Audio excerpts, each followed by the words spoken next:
For Cyclones TV, I'm Nick Brunker. It's day number 2 here at US Bank Arena of Cyclones training camp. As the club prepares to take a week-long trip to Alaska, they'll embark that way tomorrow afternoon with a pair of preseason games to follow on Tuesday and on Wednesday. One man looking very much forward to getting started again is forward Dan Eaves. Now in his 4th season with Cincinnati, he says that although it was a long playoff run, it still leaves a somewhat stale taste in his mouth, and he's ready to get back going again for 2013 and 14. There's always comes a certain point in the summer where you're itching to get back into it, but you know, the stale taste left in our mouths from last year, you know, just the way it ended, knowing that we were right there, things didn't go our way, but you know, we were fully capable of winning that series and going on to the finals. So, you know, it's just a little extra driving force in camp this year.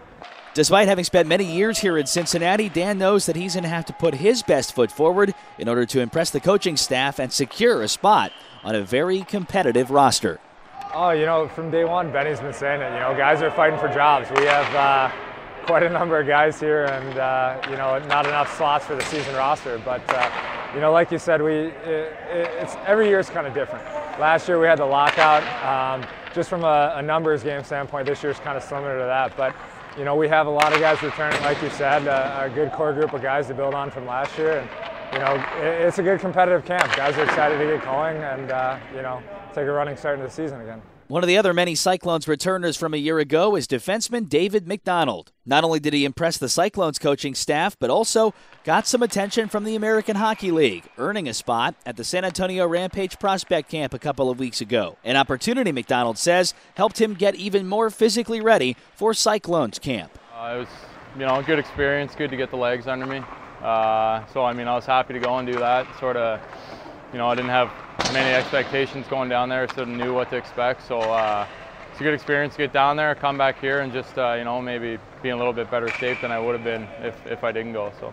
Although the postseason ended a little earlier than McDonald or any of the Cyclones would have hoped, he says that building on last year's success is pretty simple. Oh, we had a great team last year. I think if we can, you know, stick to the same sort of fundamentals, I think that we'll be all right. Play a hard game.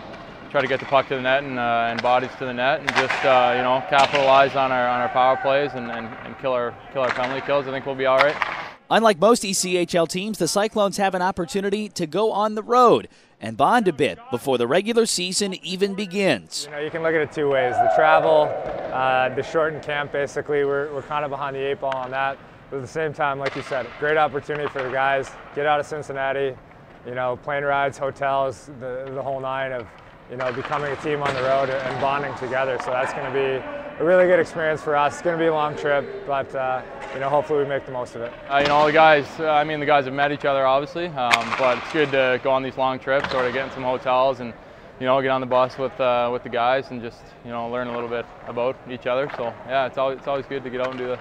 I think anytime you go on the road, a big road trip like this, it's good to get a group of guys together. You learn a little bit more about them personally, and obviously the games will be a good indication of a hockey player. But when you get a group, you get to know their personalities a little bit better and kind of gauge their character from that end too.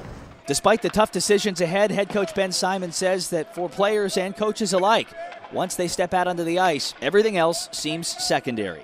No, I think it's always in the back of your mind. It is a business, and unfortunately at times it is somewhat cutthroat, but when you go out on the ice, everything kind of takes a back seat. When you're a hockey player, you're on the ice, you play hockey, and that's the best thing about the game. It's you're out there playing a game. Everything kind of seems to fade away. All your problems in life and everything else just kind of fade away.